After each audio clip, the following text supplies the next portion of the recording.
이번 이야기는 코토리바코 중편입니다.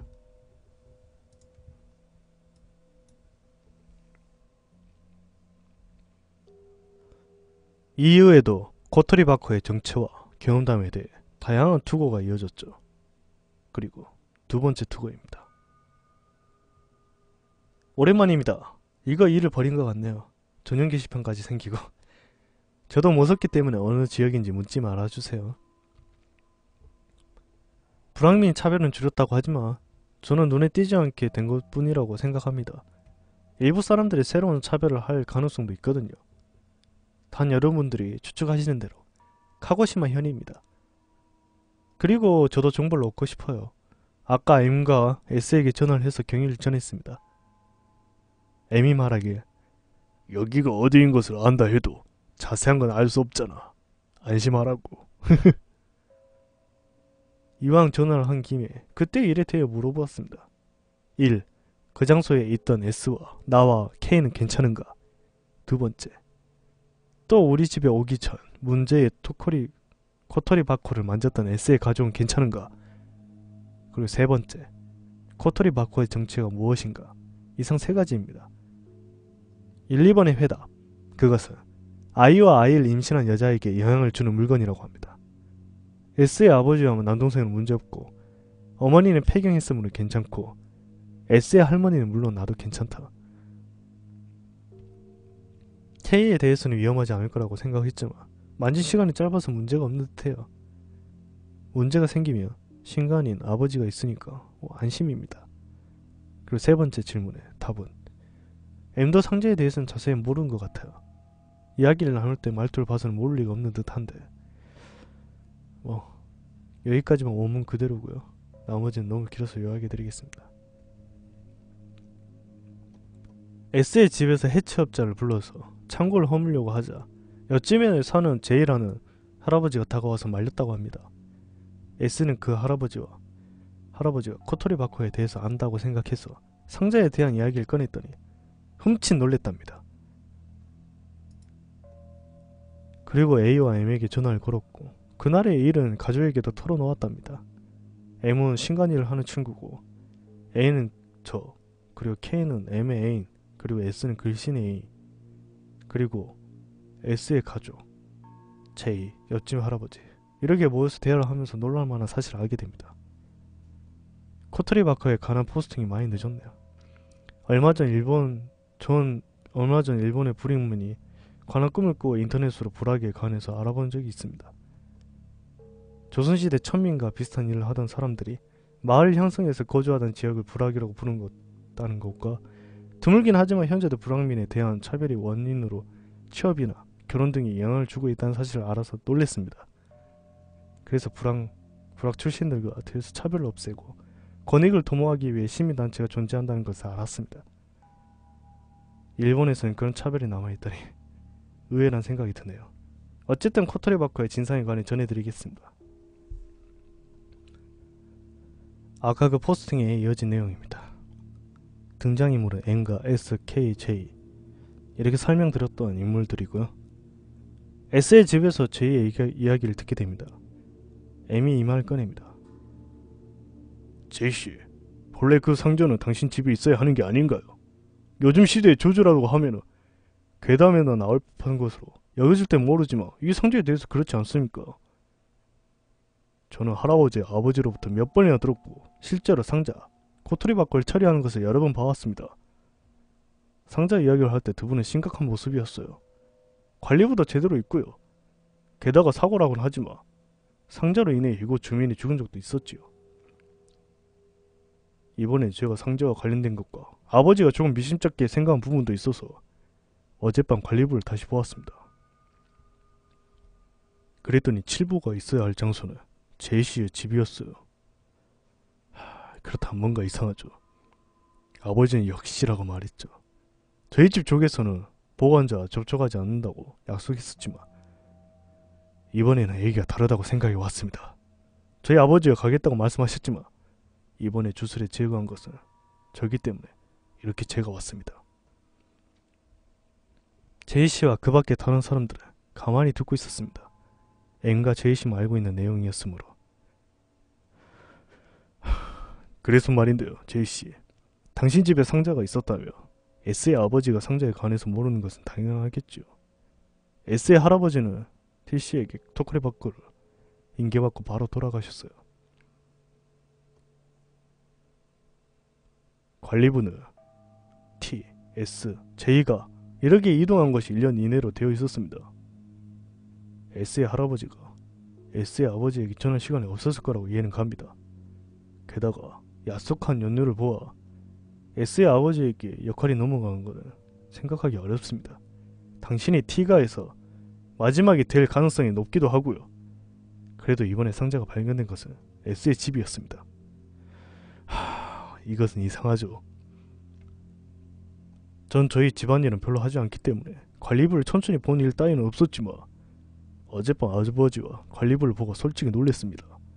아까 S의 이야기를 듣기까지는 어쩌면 착오가 생겨서 당신도 상자에 관해 몰랐을지도 모른다고 생각을 했었지만 알고 계셨죠. S의 집에서 상자가 있는 것을 알고 침묵하셨죠.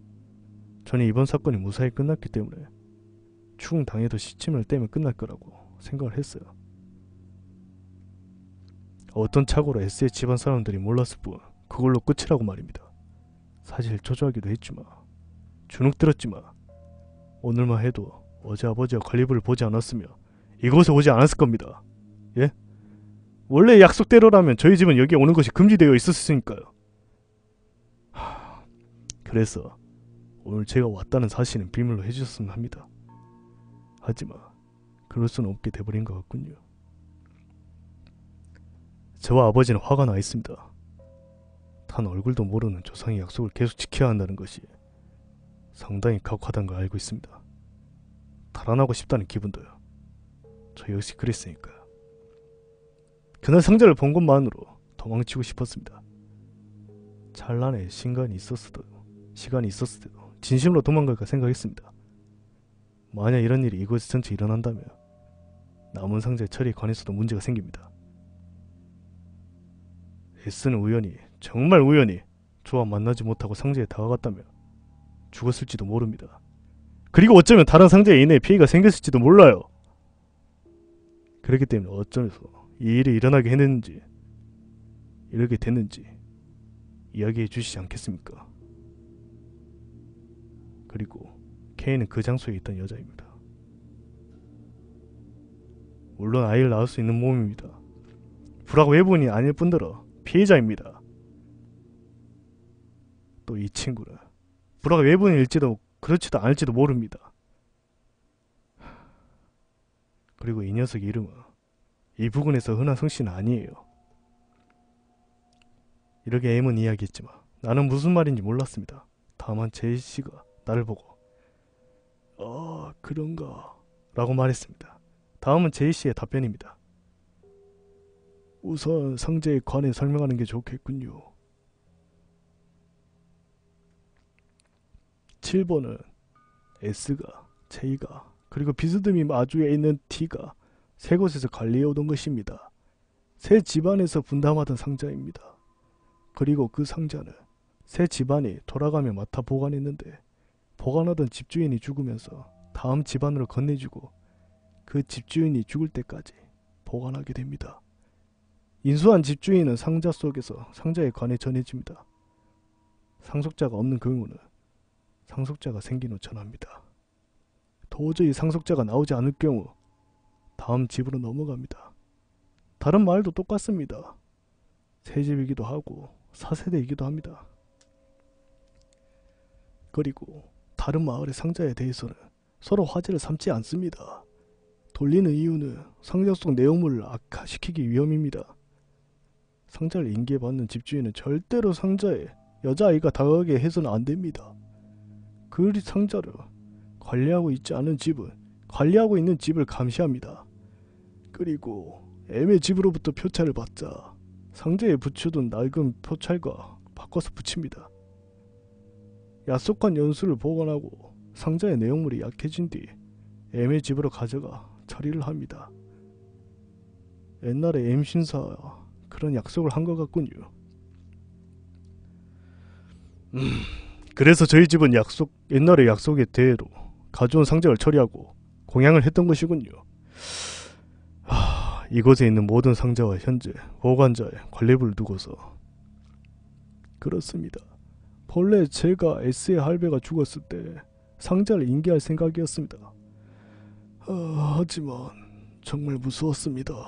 죄송합니다. 용서해 주십시오. T의 부친이 죽고 인계한 S의 할배도 연거푸 죽고 나니 남자에게는 영향을 주지 않는다고 알고 있으면서도 무섭습니다. 그 상태로 언제 S의 아버지가 상자를 가져올지 겁이 났던 겁니다. 그리고 장례 후 시간이 지나도 S의 아버지는 오지 않았어요. 그래서 T와 상의를 했습니다. 여기서 T는 S가의 전임자와 상속자입니다.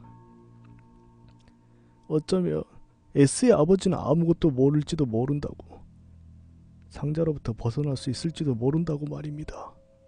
그리고 우선 S의 아버지에게 상자에 관해 슬쩍 물어보니 아무것도 모른다는 사실을 확인했습니다. 그리고 헛간감 씨는 계속해서 S가 상자를 둔 채로 지내자고 했습니다. T는 표차를 받고 붙인 뒤 이사하기로 했습니다. 그렇게 하면 다른 마을에서 우리 마을은 끝난 것처럼 보일지도 모르기 때문입니다. 인계할 예정이었던 제가 S가의 감시를 계속하기로 했습니다. 그리고 약속한 해가 오자 제가 헛간에 꺼내와 M신사에 가져가기로 했습니다. 그때까지 S와 S의 어머니가 접근해서 죽는다고 해도 상자에 관해서는 모릅니다. 다른 마을의 상자에 관해 언급하는 것은 금지되어 있기 때문입니다. 들킬 리 없을 거라고 T와 의논했습니다. 정말 죄송합니다. 제이씨는 머리를 땅에 대고 몇 번이나 사과했습니다. S의 아버지는 죽은 S의 할아버지에게 헛간에는 접근하지 말라는 말을 들었다고 합니다. 또 실제로 헛간의 기분 나쁜 분위기로 인해 가까이 갈 생각조차 하지 않았다고 합니다. S도 마찬가지고요. M의 이야기 계속합니다. 과연 그랬던 것이군요. 인계하지도 않고 감시하지 않았으면 안 돼요. 결국 상자로부터 달아난 것은 불가능했나 보군요. 약속한 날까지 앞으로 19년 남았지요. 인계했다고 하더라도 결국 제가 처리하게 되었을까. 코토리바코의 정체에 대해 2시 HA 투고자에 의하며 코토리바코는 살아있는 아이를 죽여 그 신체의 일부를 넣은 상자로 이것을 만진 여자와 아이는 저주에 의해 죽임을 당하게 된다고 합니다. 만들어 시기는 1860년대 후반, 80년대 전반 에도 시대이며 토쿠리바코가 등장한 것은 일본의 역사적 사실과 관계가 있습니다. 일본에는 부락이라고 하여 천민들이 사는 지역이 존재했는데 그들은 심한 박해와 멸시 속에서 굶주림과 고된 육체노동에 시달리며 살아야 했습니다. 부락에서는 먹을 것이 부족했기 때문에 살아있는 아이를 어쩔 수 없이 죽여야 했던 절망적인 상황이 빈번했고 투고자가 살던 인근 부락은 과거에 특히 심한 박해가 있었던 곳이었는데 그곳을 직접 관람하던 관청이 심하게 대했다고 합니다. 한편 오키노시마에서 반란이 일어났는데 1년에 걸쳐 반란이 진압되고 반란을 일으킨 사람 중 한 명이 이송되어 왔다가 탈출을 해서 부락으로 흘러 들어오게 됩니다. 부락민들은 도망자로 인해 피해를 입을까 두려워 그를 죽이기도 하였지만 만약 자신을 살려주면 무기를 주겠다고 도망자와 설득으로 그와 거리를 하게 되었습니다. 그 무기라 바로 코토리바코를 만드는 방법을 알려주는 것이었죠. 도망자는 코토리바코를 만드는 방법을 알려주는 대신 가장 먼저 만든 코토리바코를 자신에게 달라고 요구했습니다. 코토리바코를 만들기 위해 뚜껑을 쉽게 열 수 없도록 나무 상자를 만들어 그 안에 짐승의 피를 가득 채우고 일주일이 기다리고 나서 피가 완전히 마르기 전에 죽은 아이의 검지손가락 끝 부분과 탯줄 그리고 내장 부위의 피를 조금 채워야 한다고 알려주었습니다. 그리고 죽은 아이가 1명이면 1보, 2명이면 2보, 7명이면 7보. 하지만 절대 8보는 만들지 말 것을 강조하였습니다. 다만 자신에게 줄 상자는 8보로 사내 아이 7명, 여자아이 1명이 담긴 것으로 달라고 했습니다. 일주일 사이 16명의 아이들이 코토리바쿠의 재료로 희생되었습니다. 그렇게 해서 만든 코토리바쿠를 불황민을 괴롭히다 관청과 주변 일대의 성의의 표시라는 명목으로 상납했습니다. 상자를 접한 관청의 여자와 아이들 모두 죽었다고 합니다. 그리고 불황민들은 관에 자신들이 한 짓을 알리고 요구사항을 전했습니다. 불황을 내버려 두고 관여하지 말고 말과 상자로 인해 생긴 일을 복수하지 않겠다는 약속을 받아냈습니다. 코토리바쿠의 효과를 실감한 사람들은 계속해서 코토리바쿠를 만들었고 13년째 16개의 상자를 만들어냈습니다. 1보가 6개, 2보가 2개, 5보가 5개, 7보가 3개, 죽은 아이의 수는 56명이었습니다. 그런데 14년째 되는 해에 사건이 터졌습니다. 코토리바쿠를 한 곳에 보관해 두었는데 감시가 소홀한 틈을 타 남자아이가 상자 하나를 갖고 나왔습니다. 집으로 돌아간 아이는 상자를 갖고 놀았는데 그날 그 집안의 여자와 아이가 모두 죽었습니다. 처음으로 상자에 공포를 느낀 불황민들은 상자를 갖고 M신사로 가서 처리를 부탁했습니다. 그러나 너무 강한 원념 때문에 즉시 처리할 수 없던 M의 조성은 100여 년에 걸쳐 원념을 없애는 방법을 알려주었습니다. 그리고 코토리바쿠를 각 마을마다 하나씩 나누어 맡아 약속한 날이 지나며 신사로 가져와 처리를 하고 했던 것입니다.